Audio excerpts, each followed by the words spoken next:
have got this! The night sky above the dead planet was thick with smoke when Izhen saw the burning ship plummet from the clouds. He was walking back to his small human outpost when a brilliant line of fire streaked across the dark sky and crashed behind the black hills. For a few seconds, he stood motionless, watching the flames rise into the distance. His radio was silent, and no rescue signal had come from the ship. Iten knew that approaching an unknown alien crash could be dangerous. But he couldn't ignore the possibility that someone was still alive. He grabbed his first aid kit, checked the small weapon on his belt, and started running toward the crash site. When he reached the shattered ship, the air was hot and smoky. Pieces of metal were scattered across the floor, and strange blue lights flickered within the wreckage. Then, Iten heard something faint from deep within. It sounded like a woman struggling to breathe. He clambered up the broken side of the ship and followed the sound.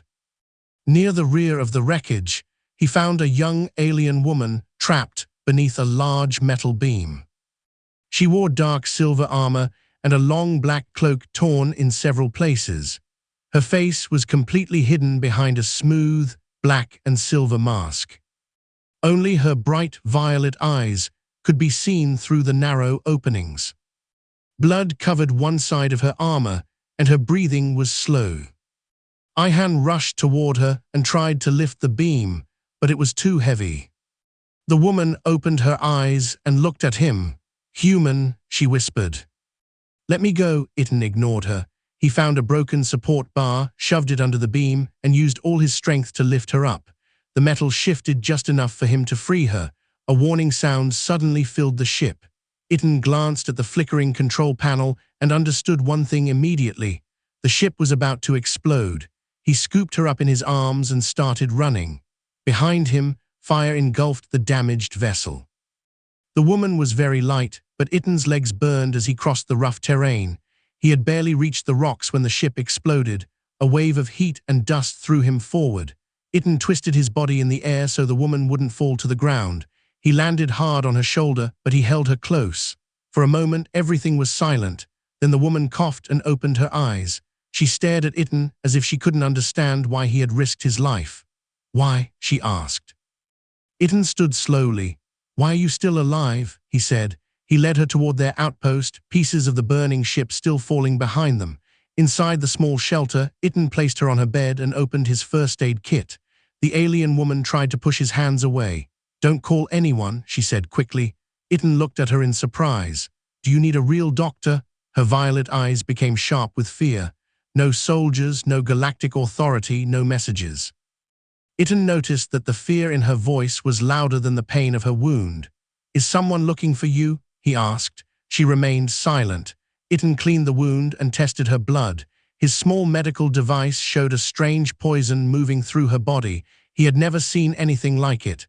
The woman looked at the screen and gave a weak smile. "There's no cure here." Iten refused to accept it. He searched through his medical supplies and prepared a simple human treatment used to slow down dangerous toxins. It wasn't designed for aliens, but he had no other choice. After a moment, the analysis showed that the poison was moving more slowly. The masked woman stared at him. "What did you do?" she asked. Ihan studied the medical screen intently. "I bought you some time." For the first time, she seemed genuinely surprised by him. She told him her name was Lara, but Ethan noticed a brief pause before she said it. He was certain it wasn't her real name. Before he could ask anything else, the lights in the shelter suddenly went out. Ethan walked to the window and looked outside. Several bright objects were moving slowly across the night sky. They were ships. Small beams of light swept across the hills near the crash site. Lara straightened up at the sight of them. "They came faster than I thought." Iten turned to her. "Who are they?" She looked at him through her mask. "People who can't let me live any longer." Then one of the ships changed direction and began moving toward Iten's shelter. Iten shut off all the lights and electrical signals inside the building. Lara tried to stand, but her legs gave way and Ethan caught her before she fell. "You should leave me," he whispered. "If they find me here, they'll kill you too." Itten looked back out the window. The ships were getting closer. I didn't pull you from a burning ship to hand you over to the people who are trying to kill you. Lara stared at him for several seconds. No one had ever spoken to her like that before. Suddenly, she clutched his jacket with a weak hand. Her breathing became labored and poison warning on the medical scanner began flashing again. Human, she whispered. If I don't survive tonight, you must promise me something. Itten leaned toward her. His violet eyes locked onto her face. Take off my mask before I die, he said. Then you'll finally know who you saved. Itten slowly raised his hand toward the mask, but before his fingers could touch it, a powerful explosion rocked the shelter. Dust rained down from the ceiling. Outside, armed figures emerged from among the rocks. Lyra glanced toward the door and whispered the words that had left them frozen. They found me.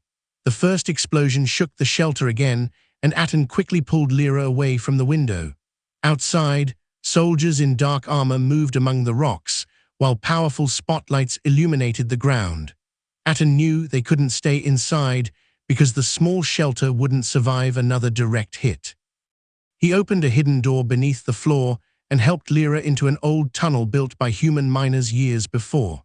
Lyra was weak, but she forced herself to walk beside him as the sound of enemy boots drifted into the shelter above them. For the first time, Atten understood that these soldiers wanted her alive more than they wanted him dead. They ventured deeper into the narrow tunnel as Atten used his scanner to observe the soldiers behind them. Lyra finally revealed that the men pursuing her belonged to the Valerian Royal Guard, one of the most powerful forces in that part of the galaxy. Itten stopped and looked at her because the Royal Guard was supposed to protect important people, not marry them off. Lyra lowered her gaze and said that the soldiers were following General Baroque, a commander who had betrayed the royal family. She explained that Baroque wanted something hidden inside his mask, but still refused to tell Itten exactly what it was. Itten could see that even now she was afraid to reveal the whole truth. A drone suddenly entered the tunnel behind them, and Ethan pushed Lyra behind a metal wall. He waited for the machine to approach. Then he threw a small explosive charge underneath it and destroyed it with a loud blast. Lyra stared at him because the simple human trap had defeated a machine made with far more advanced alien technology. Ethan smiled and said that advanced machines were still machines, and every machine had a weak point. They continued their journey until they reached an old warehouse where Itten found a working land vehicle covered in dust. He knew this could take them to an abandoned communications tower far from enemy ships. Before they could leave, Lyra suddenly fell to her knees as the poison intensified again. Itten caught her and quickly administered another dose of the human medicine that had slowed the poison's effects earlier. Lyra looked at him through his mask and asked in a low voice why he continued to risk his life for someone he didn't even know. Itten replied that knowing her name or title wouldn't change the fact that she needed help. Those simple words left Lyra speechless because almost everyone she had ever met had treated her differently because of her power. She finally understood that Itten was protecting the woman behind the mask, not the title she concealed. As the vehicle drove away from the tunnel, Lyra knew she could no longer hide everything from him. She slowly touched the silver rim of her mask and told Itten that it wasn't her real name. Itten glanced at her, but continued driving as enemy ships appeared in the distance behind them. She took a deep breath and said her real name was Larabia and that General Baroque had announced she had died in the crash. Then she spoke the words Itten never expected to hear from the wounded woman at his side. I am Leah, Queen of the Valerian Empire, and if Baroque gets this mask, he will control an entire army. Itten continued driving through the dark valley as enemy ships searched the hills behind them. He was still trying to understand how the wounded woman beside him could be the ruler of a powerful alien empire. Larabia explained that General Baroque had attacked their ship after she discovered evidence that he planned to seize the throne. He had already informed the empire that their queen was dead and was now using her death to place his own troops in all the major cities. The mask she wore contained a royal code that could unlock military systems, command defense vessels, and prove she was still the true queen. If Baroque captured her alive, He could force her to give him everything he needed to control the Empire completely. Iten looked toward the mountains, where an ancient human communications tower stood hidden among the rocks. He told Larabia that if they made it there, they might be able to send a message off-planet before Barok found them. Larabia warned him that Barok had likely blocked all normal signals, but Iten said that ancient human machines didn't always use normal systems.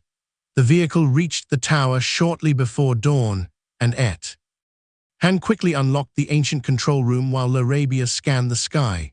The machines were covered in dust, but after several attempts, Iten managed to restart the main transmitter. Larabia placed her hand on the control panel and entered the secret code stored in her mask. For a moment, nothing happened, and then red words appeared on the old screen. The system indicated that Queen Larabia had officially died and that General Barok now controlled all royal communication channels. Larabia stared at the message in silence, finally understanding the extent of Barok's power. Iten noticed the fear in her eyes, but instead of giving up, he began searching through the old human frequencies. He found an emergency channel that hadn't been used in over 20 years and connected it to the alien transmitter.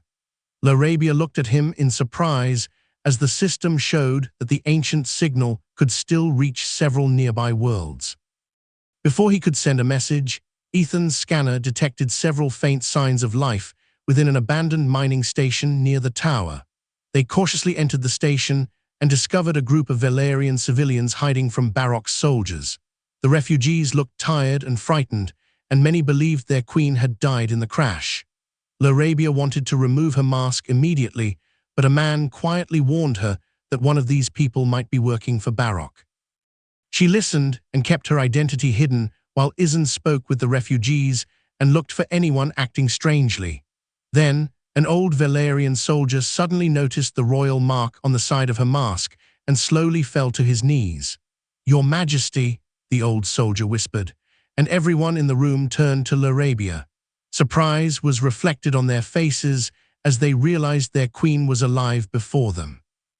Larabia stepped forward to speak, but Iten suddenly noticed a refugee reaching inside his coat.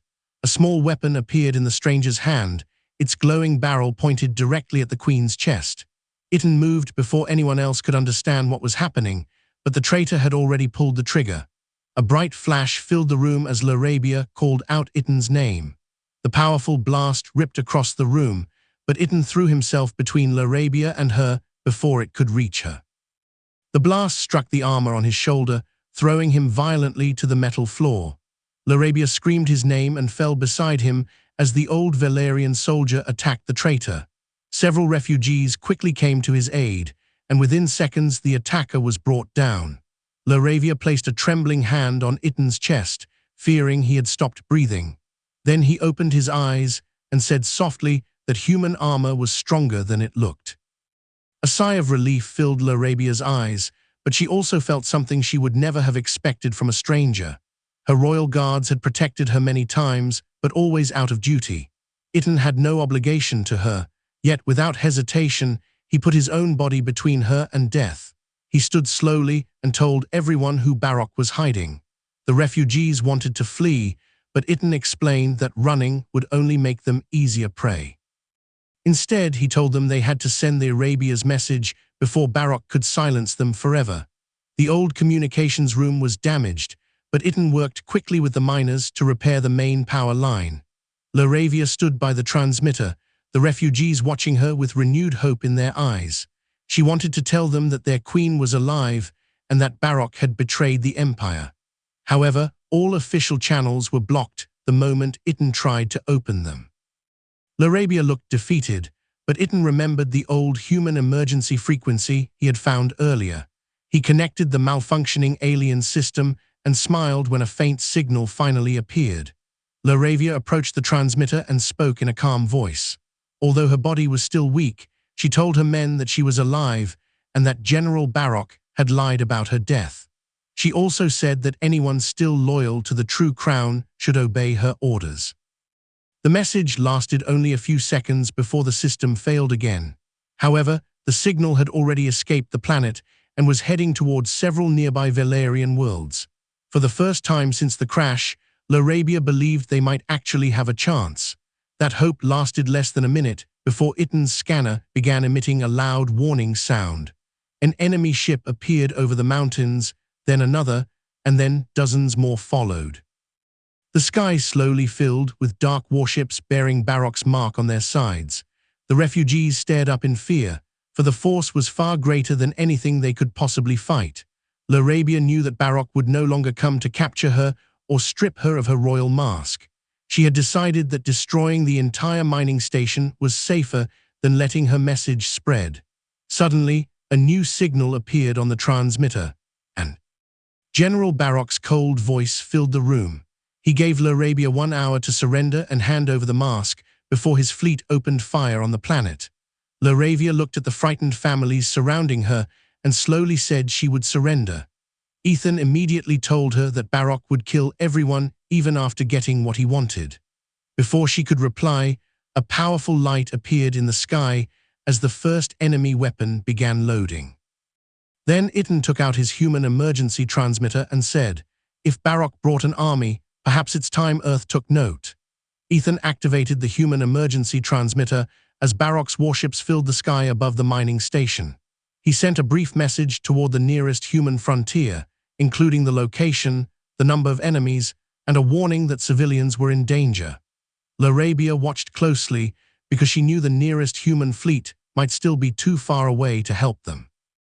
Barok's voice crackled again through the main transmitter, reminding her that she had less than an hour to surrender. The terrified refugees began looking to their queen, hoping she had some grand plan that could save them all. Larabia glanced at Itan because this mere human had already survived things her best soldiers hadn't. Itan surveyed the old mining station and quickly located machines that had once been used to break through giant boulders underground. He told the miners to bring in every power unit, drill, and communication device they could find that was still functional.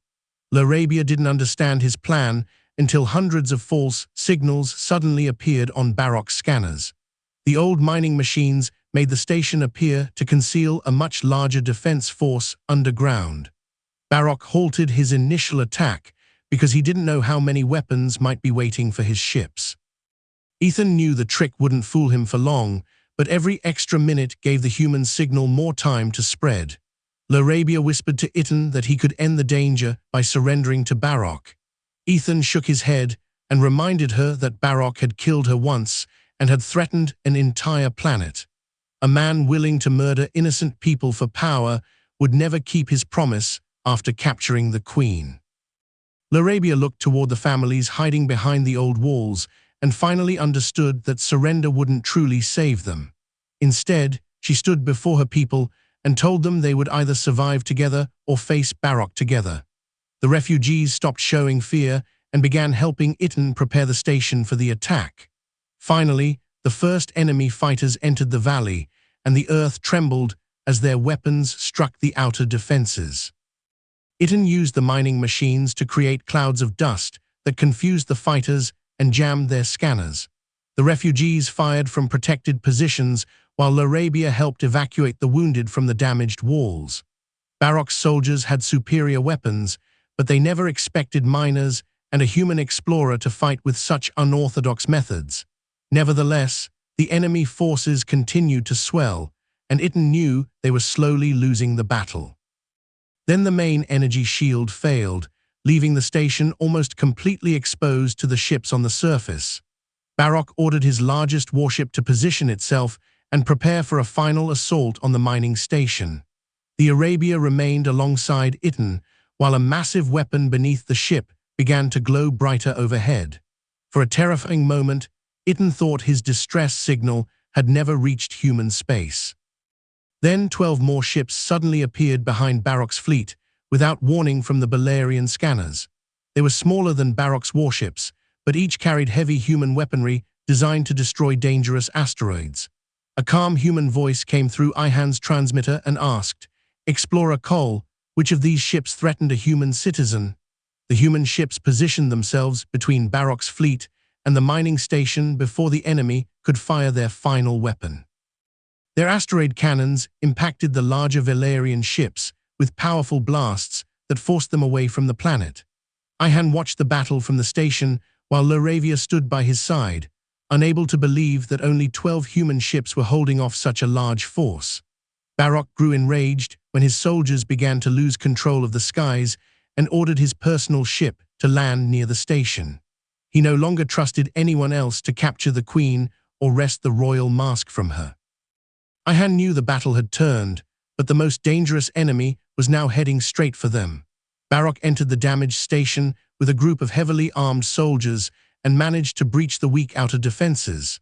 Ihan led Laravia to the ancient hall of communications were disrupted as loyal miners tried to hold off the attackers behind them. Laravia wanted to stay and fight, but was reminded that keeping the mask away from Barok was more important than pride. They were almost at the control room. When Barok appeared at the end of the corridor, a gun in his hand, he told Laravia that his empire already believed her dead and that no human could change what he had started. Ethan stepped between her and Barok and calmly told him that humans were very good at changing impossible situations. Barok fired first, and Ethan pushed Laravia behind a broken metal wall as the blast whizzed past them. Ethan returned fire, while Laravia used a fallen soldier's weapon to shield the other side of the corridor. For several moments, they fought together and forced Barok's men back toward the damaged entrance. Then Barok threw a small blade that wounded Laravia near the injury she had sustained during the crash. She collapsed instantly, and Ethan watched as the medical scanner on her wrist began to emit a dangerous warning. The same poison from before had entered her bloodstream again, but this time it was moving much faster. Ethan led Laravia to the communications room and locked the damaged door behind them. Outside, Barok began to fight his way through while Sitten searched his first aid kit for something that could slow the poison again.